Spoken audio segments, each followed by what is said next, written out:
Hey, everybody. It is Monday, January 20th. You're listening to the Mo News Podcast. I'm Moshe Manunu. And we read all the news and read between the lines so you don't have to on this Inauguration Day 2025, also Martin Luther King Day here in the U.S. Not your typical MLK weekend, though. Lots of news today. Jill, we will begin the day with one president and end the day with another president. Yeah, it's a holiday weekend. So if you were surprised to see us pop up in your feed, because normally we do take these federal holidays off, we had to make an exception because it is a big news day. Yeah. I mean, I rarely take a weekend off for the premium folks, but I will say some of these holidays quieter than others, some busier than others. Jill, we were tracking three major stories this weekend: the presidential transition, the TikTok outage heard around the world for about 16 hours there. We'll talk about it.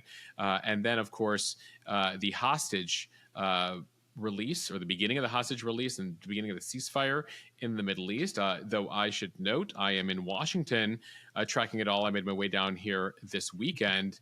And Jill will be watching what is an atypical, for many reasons, inauguration today as one of the headlines that popped over the weekend.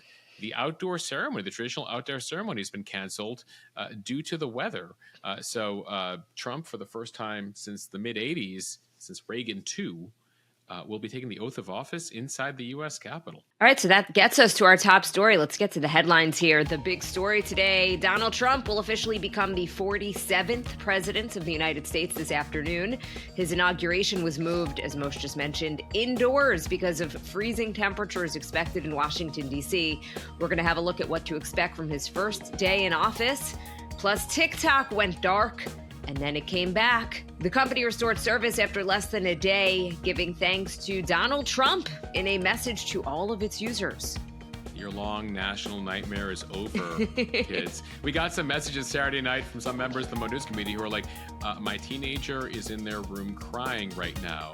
And I said, listen, at worst, this is Monday or Tuesday. It turned out this thing lasted like 16 hours. We'll tell you what was behind it and what's next. Over the weekend, the long-awaited ceasefire in Gaza began, with Hamas releasing 3 female hostages, now back with their families after 15 months. In exchange, Israel released 90 Palestinian prisoners. Back here in the U.S. and back to politics, Trump debuted a new crypto meme coin on Friday ahead of the inauguration, raking in billions of dollars and signaling his pro-crypto agenda. But there are some concerns. A lot of concerns. We'll lay them out. Plus, why are food and grocery prices rising again? Sorry to make you report that one, Jill. And CNN ordered to pay millions of dollars after losing a defamation trial related to a 2021 story about evacuations in Afghanistan. Finally, a look at the history of Martin Luther King Jr. Day. And Moshe is on this day in history. We'll look at a little inauguration history for you. All right, with that, let's get to the news. President-elect Donald Trump set to be inaugurated as the 47th president of the United States today at 12 p.m. Eastern Time. He will be the first president to return to office after losing re-election since Grover Cleveland in 1893. Cleveland was our 22nd and 24th president. Trump is our 45th and 47th. A little bit of trivia for you, everyone. There's been 45 presidents. 2 of them, though, carry those multiple labels. Notably, the inauguration will be held indoors at the Capitol Rotunda because of the expected freezing temperatures. That is a first since 1985, when Ronald Reagan was inaugurated for the second time. It is set to be the coldest inauguration day in 40 years. The temperature at noon is expected to be in the low 20s, but feel like the single digits. Reagan's was 7 degrees with a wind chill of below 0. Moshe, I remember it was also bitter cold when President Obama was inaugurated for the first time. You're in D.C. How does it feel? So this will be my 5th inauguration in person. I was actually at that first Obama inauguration.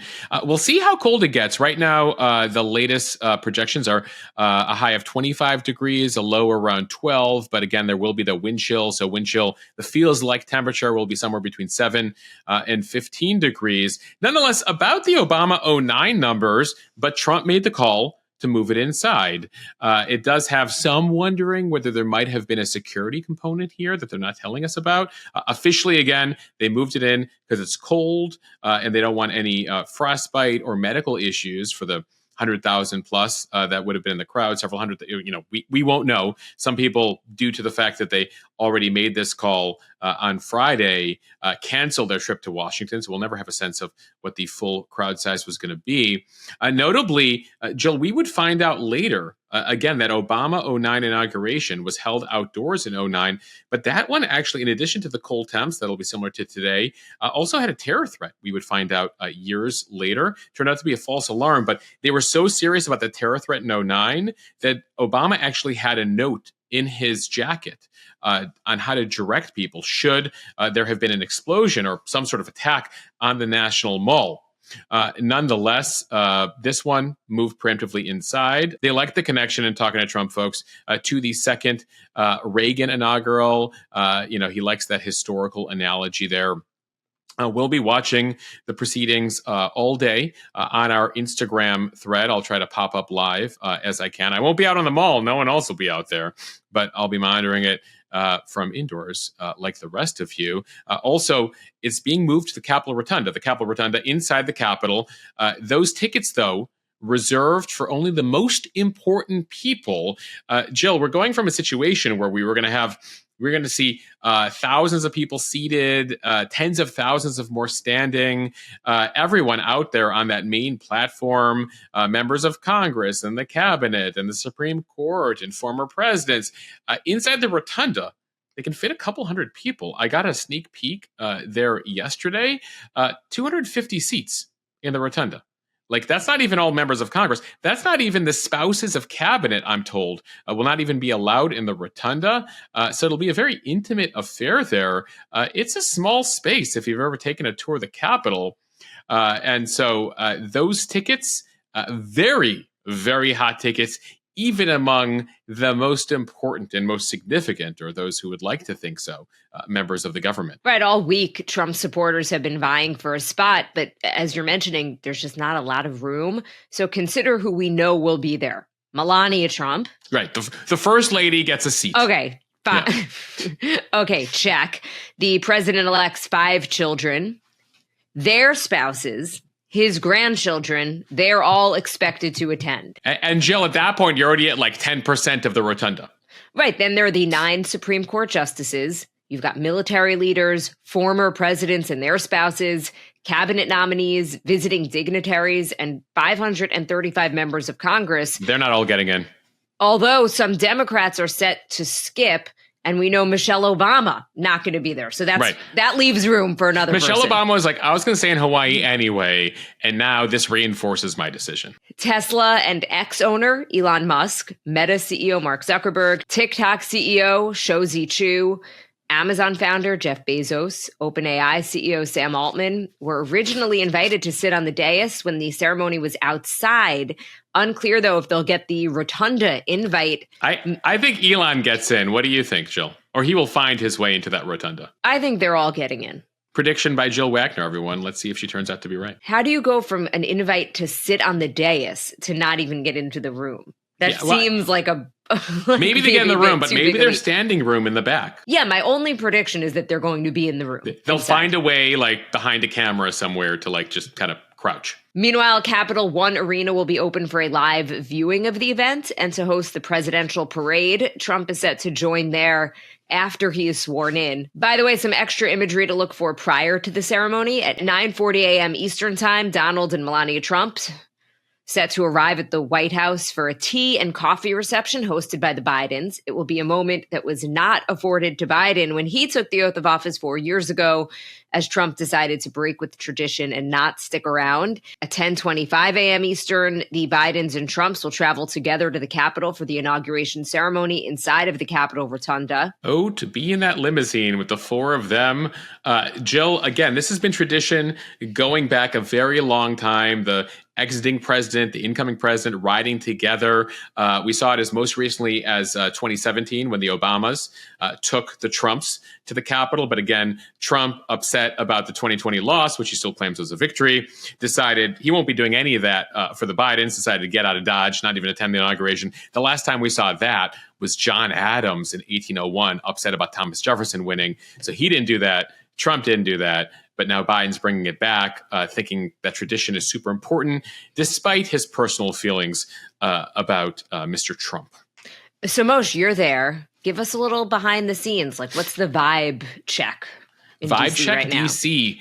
Fascinating. I happened to be at the Capitol on Sunday with a bunch of conservative creators. They invited a group of creators, nonpartisan, a couple nonpartisan, but mainly conservatives, up there to the Capitol to get a sneak peek at inside the Capitol Rotunda, the setup.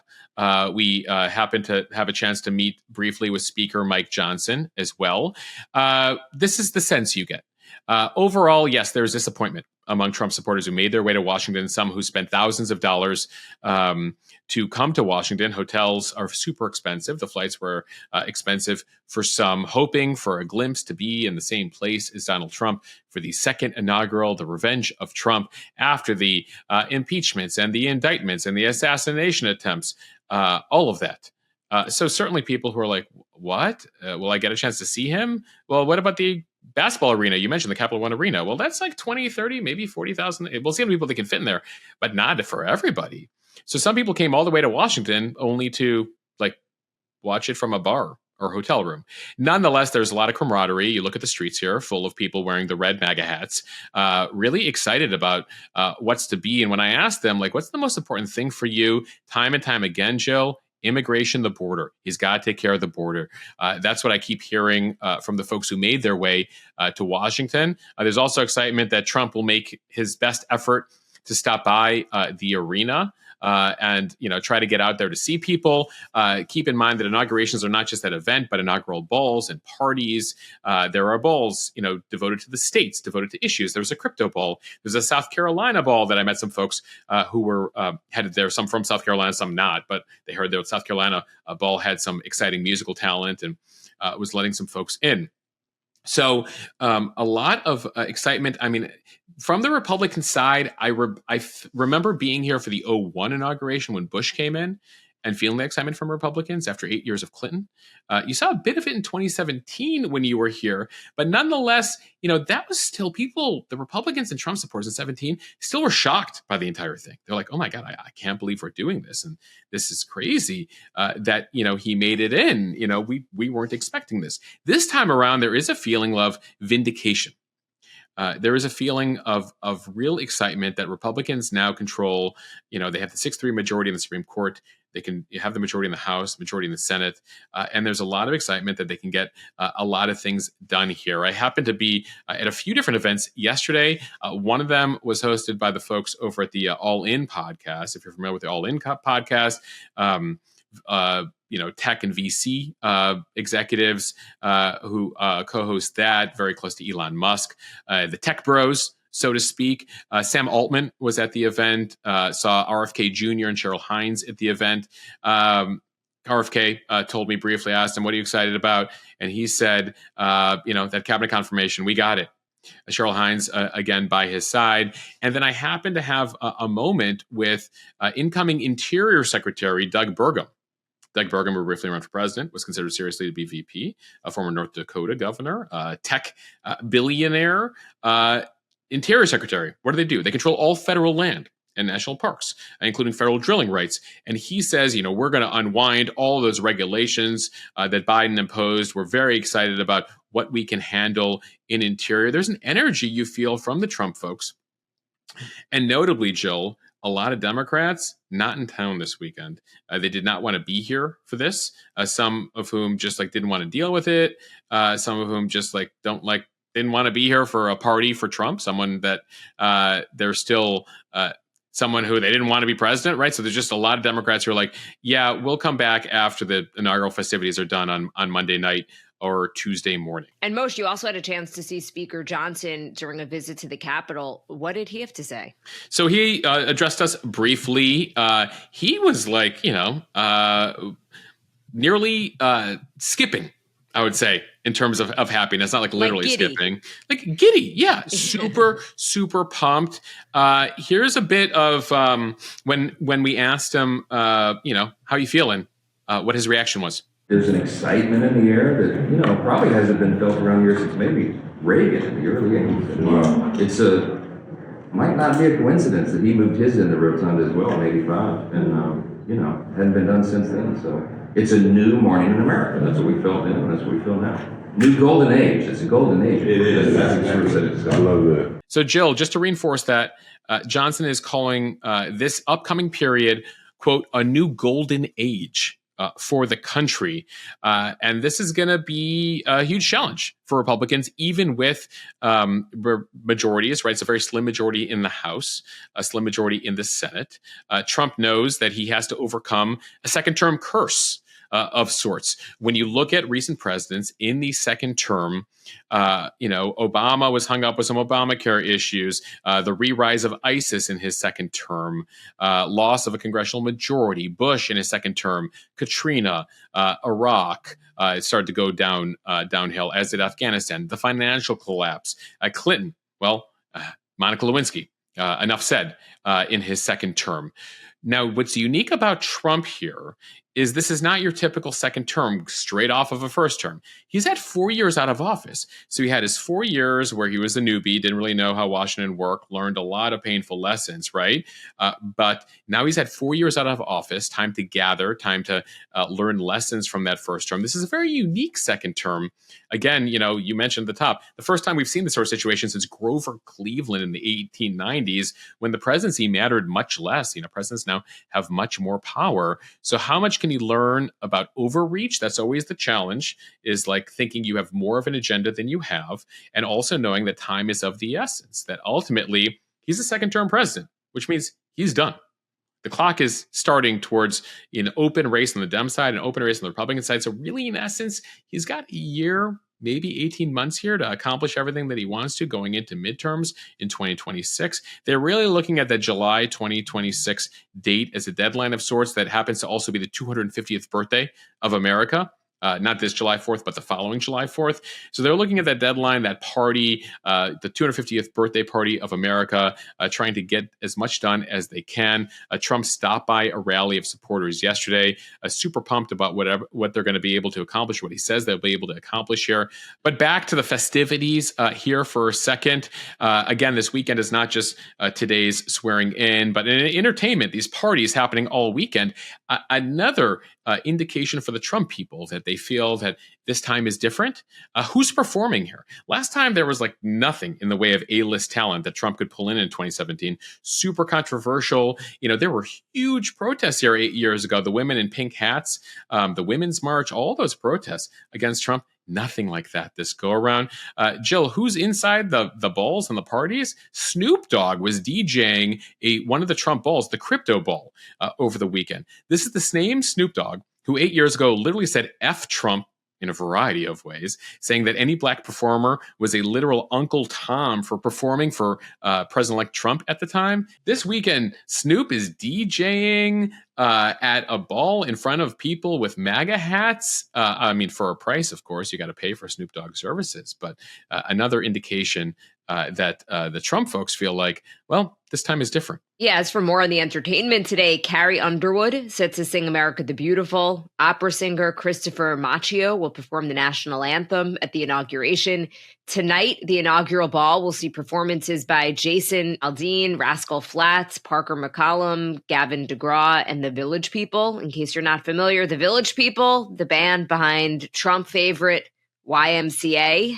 Yeah, you all of you should be familiar with the Village People. And from entertainment to policy, Trump has promised to sign a record-setting number of executive orders on day one. We don't know exactly how many or what they'll be, but we do know he said he's going to delay the TikTok ban by 90 days. He'll pardon some of the January 6th rioters, and he'll begin what his team is calling the largest mass deportation in U.S. history. And on Tuesday, his team's expected to initiate a large-scale deportation operation targeting illegal immigrants in Chicago. Yeah, so a lot of presidents do this. They like to do stuff on day one. It's a sign of, enacting our promises from the start. In fact, Trump plans to sign some of these orders at the Capitol. Like, he's not even waiting till he makes his way to the White House. A couple hours later, he might sign some at Capitol One Arena. We're told he has a very long list and he likes to break records. So he's probably has somebody researching right now. How many executive orders is the most amount anyone's ever signed? I want to do one more than that or 10 more than that. Like, who knows? But look for that. Now, remember, executive orders, some are meaningful, some are not meaningful, some are really symbolic. So we'll try to work through all of them. It'll be a busy week working through all the various things that he has promised, among some of the significant executive actions that will likely lead to legal moves. He's looking to weaken the power of federal employee unions, stripping workers of collective bargaining rights. This is something that Project 2025 was working on, that he's talked about. They want to weaken what they call the deep state, the more than 2 million career civil servants who work in the government, regardless of whether there's a Democrat in charge or Republican in charge. Trump looking to replace some of these career folks with political folks that he gets to appoint, or any president will get to appoint. When they come in there, he has clashed repeatedly. He thinks that they blocked him from his agenda the first time. So look for executive actions on that, and then look for lawsuits related to that. Trump and aides looking at a lot of things on Capitol Hill. They're already talking about what Trump calls one large, beautiful bill that will include all of his priorities, the extension of his tax cuts from 2017, immigration measures, reversing Biden climate initiatives, a variety of domestic energy production initiatives. So there's going to be a lot. And we'll try to get to all of them.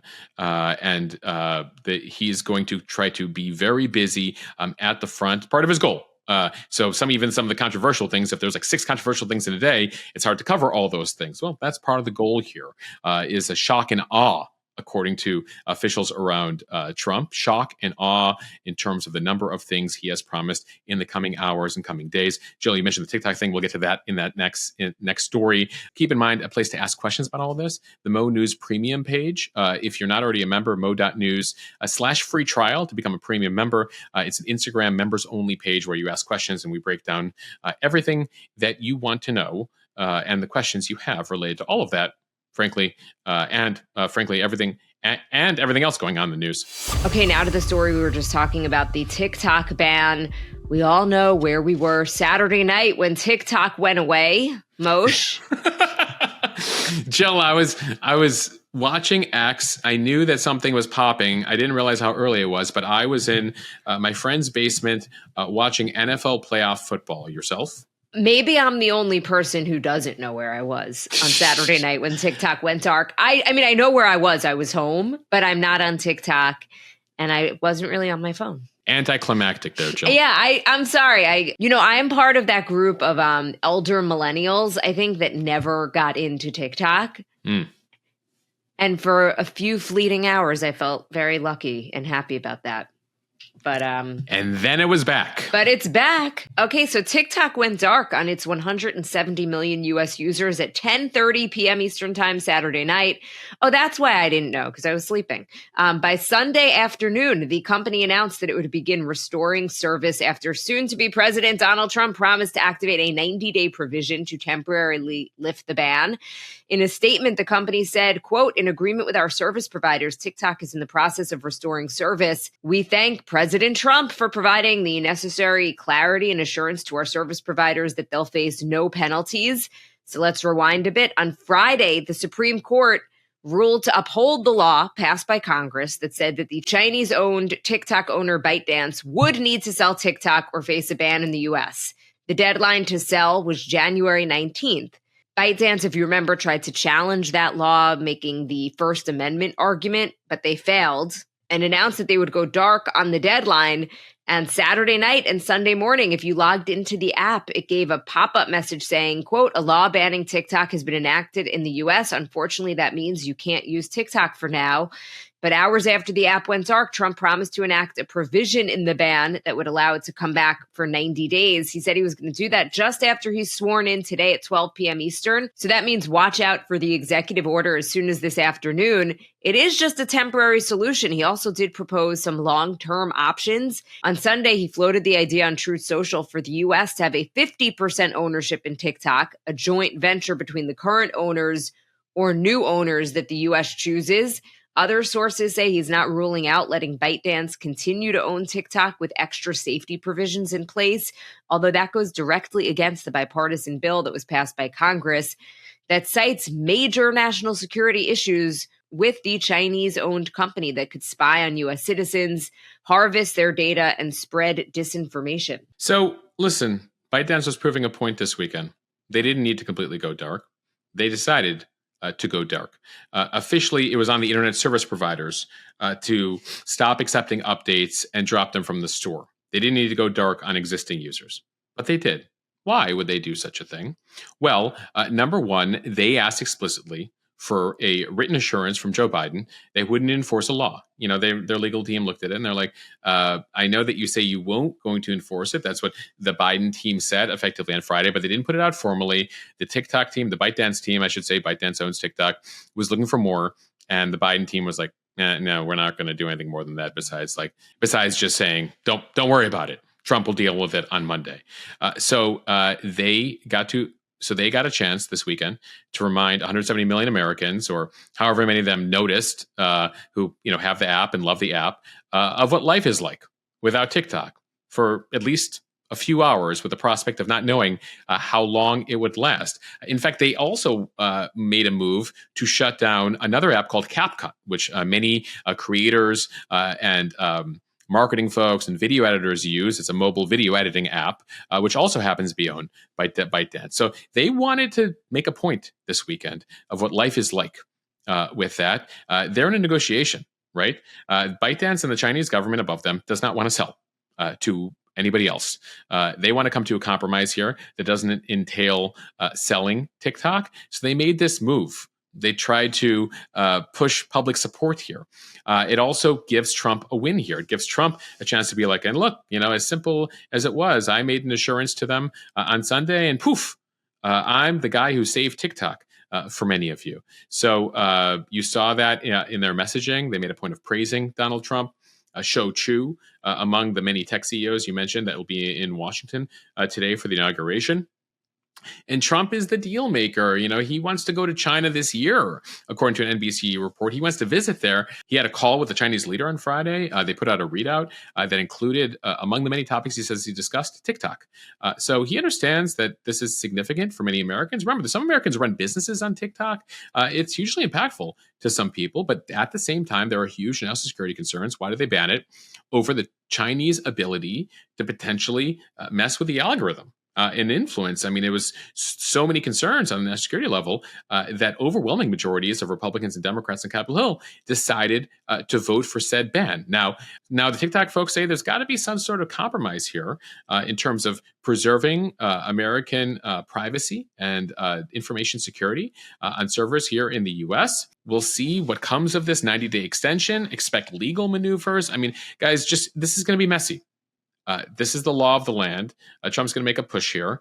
He even has people in his own party who are opposed to this. Tom Cotton, a Republican senator from Arkansas, said over the weekend, any company that hosts, distributes, services, or otherwise facilitates communist-controlled TikTok could face hundreds of billions of dollars in ruinous liability under the law, not just from DOJ, but from state AGs, shareholder lawsuits, securities law. That's a Republican. That's a Trump supporter. There's some Republicans that are very hard here on the Chinese issue. And by the way, one of them was Donald Trump. Not so long ago, he was the first guy who wanted to ban TikTok during his first term before he decided to turn over a new leaf on TikTok in recent years. Unclear exactly why that is. Now, some of his big supporters are TikTok people.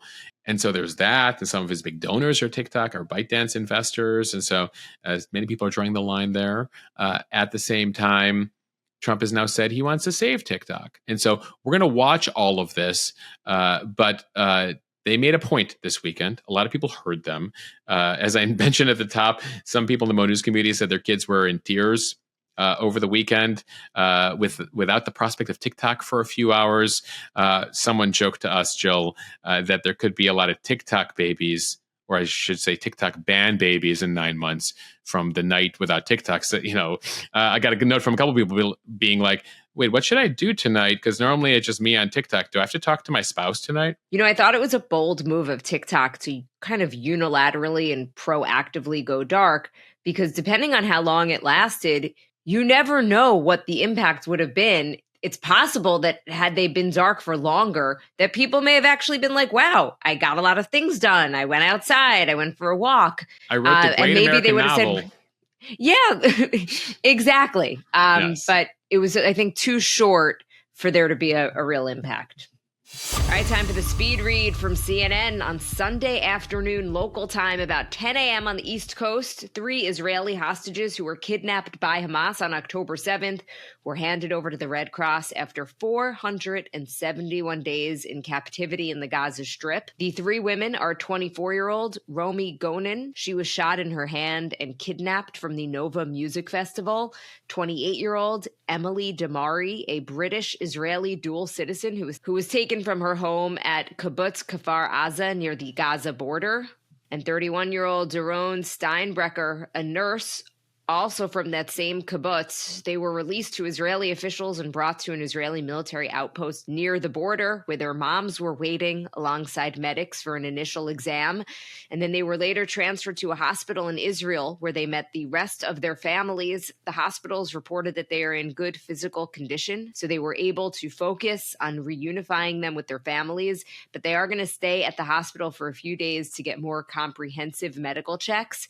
During the release and the start of the ceasefire, thousands of people in both Gaza and Israel were celebrating in the streets, which was quite a sight to see on both sides. Israel, now in exchange for those 3 female hostages, Israeli officials released 90 Palestinian prisoners. Now the IDF will remain in Gaza, but gradually withdraw to areas closer to the border. In addition, hundreds of aid trucks will be permitted to enter the Gaza Strip each day.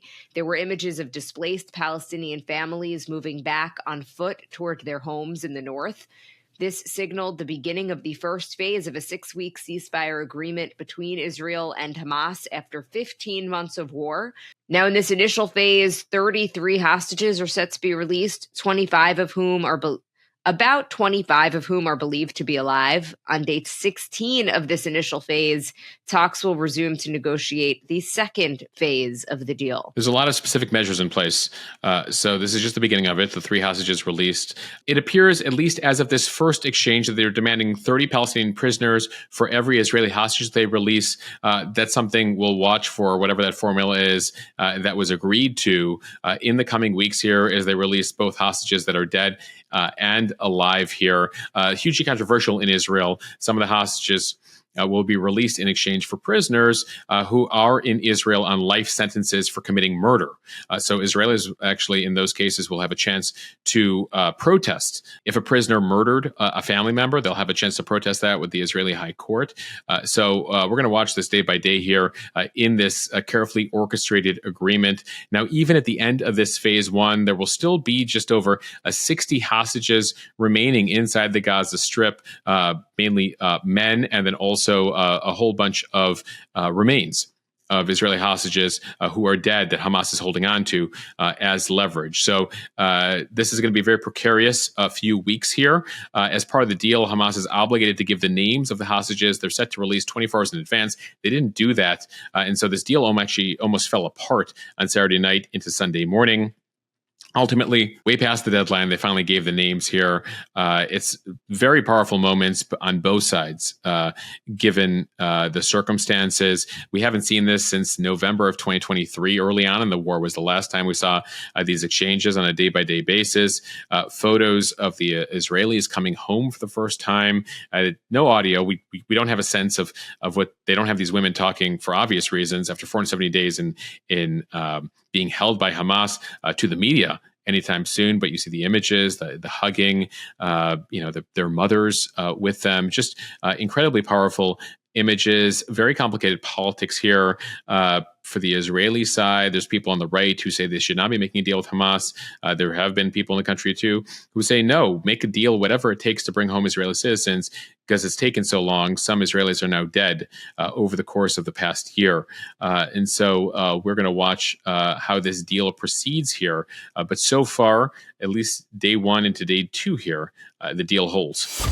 From Axios, 3 days ahead of his inauguration, President-elect Trump launched a new cryptocurrency token called Trump Coin. It was announced Friday at the first ever crypto ball in Washington, D.C., celebrating Trump's pro-crypto policies ahead of the inauguration.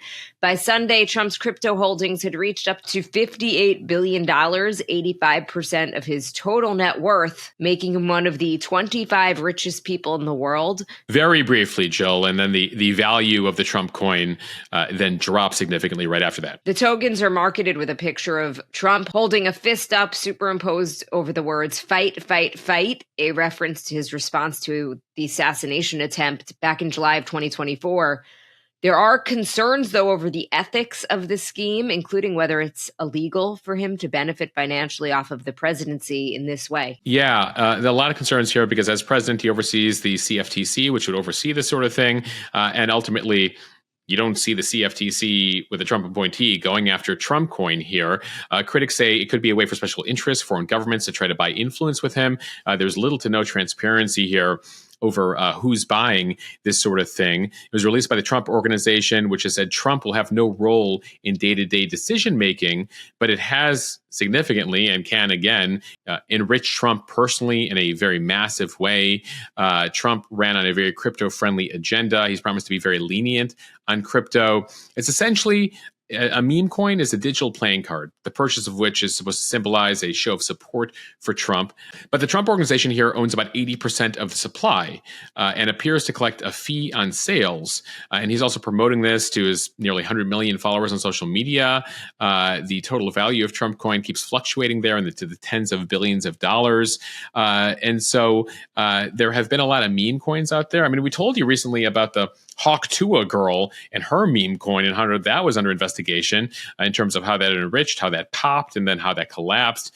So a lot of folks here worried about the potential consumers of this who might not know what they're doing, but want to do this as a show of support. Fair warning on meme coins. They go very high and they go very low. It's like Bitcoin on crack in terms of valuation here, and it could really ride the headlines. So beware of all of this and look for more headlines on all of this as we learn more about the Trump meme coin and what else they might do in the crypto space.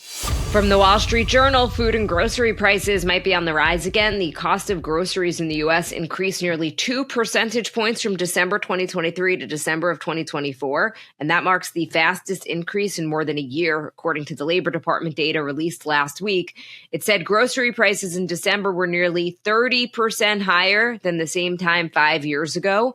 Experts say there are a lot of reasons why the prices could be climbing. For one, bird flu is affecting chickens and cutting egg supplies, creating record high wholesale prices. The average price for a carton of a dozen eggs is up to $4.15.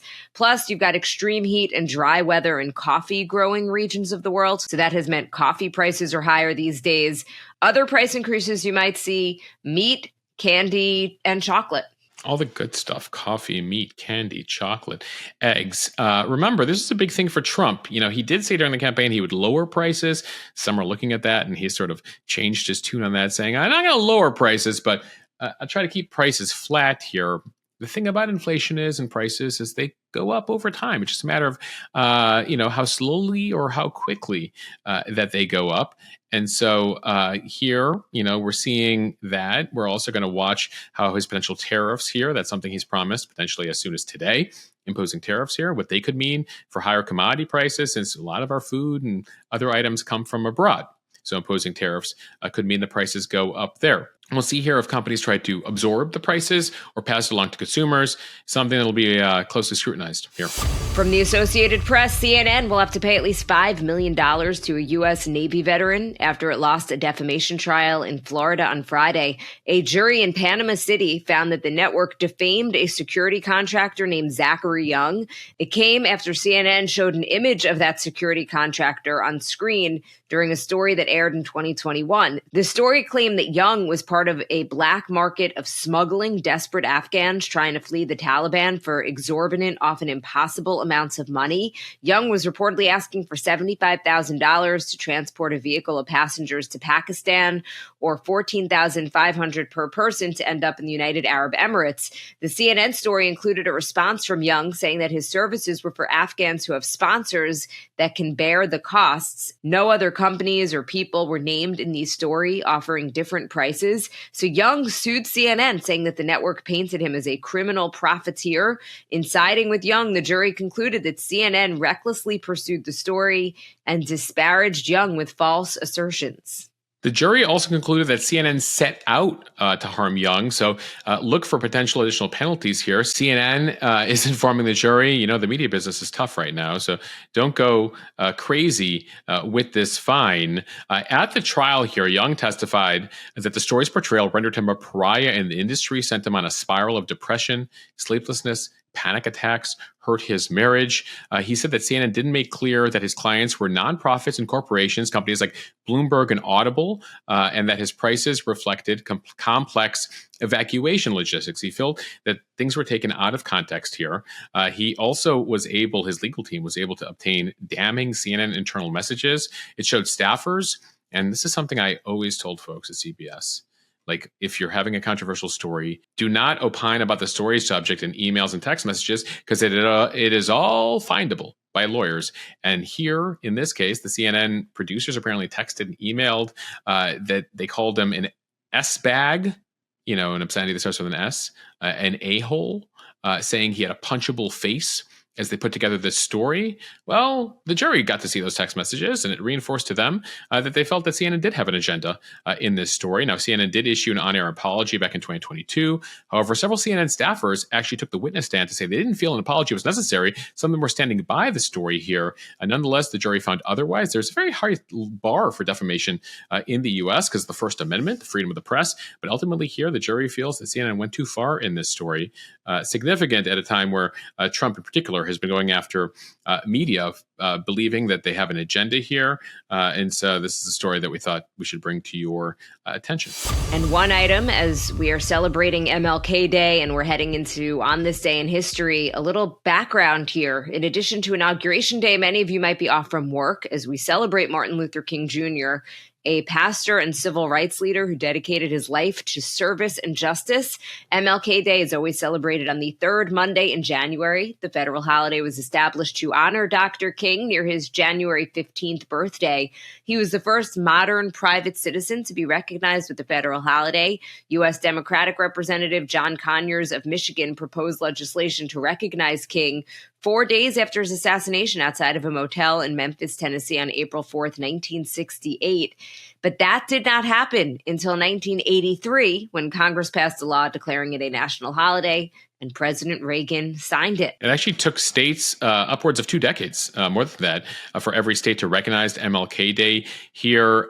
Jill, key to that lobbying effort for MLK Day, Stevie Wonder's Happy Birthday song. Happy birthday to you. That is, sorry for the off-key version of it. You can listen to Stevie's version, though. It's about MLK's birthday. It was part of the lobbying effort to get a day for MLK. A reminder, he was just 39 years old, very young, as he was assassinated there. And at the time of his death, he was a very polarizing figure. He had actually taken on the Vietnam War. He had taken on the poverty, housing, other issues that he saw as part of the civil rights movement. And so there were a lot of people at the time who thought he was way too radical.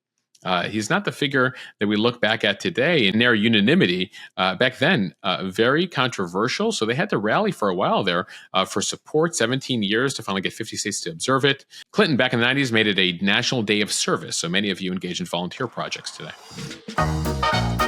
Which takes us, Jill, into On This Day in History on this January 20th. A couple items. On this day in 1841, Hong Kong was ceded by China to Great Britain. During the First Opium War, it would take a very long time for China to then get back. Hong Kong was returned to Chinese control in 1997.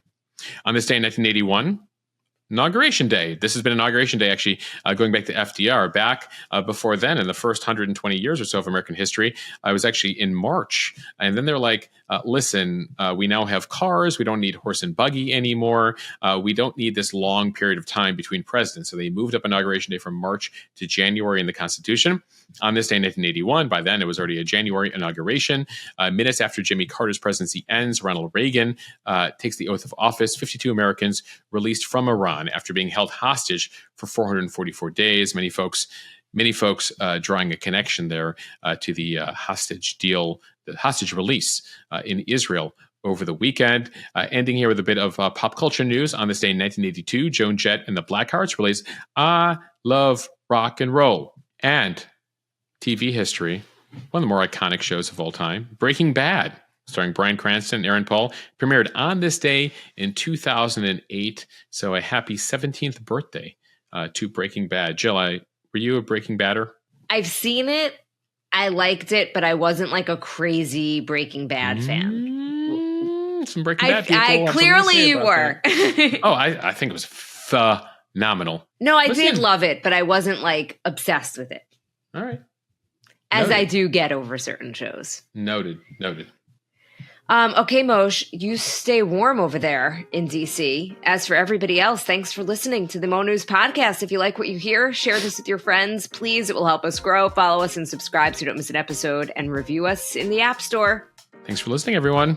Live coverage all day over on Mo News Instagram. All right, bye, everyone.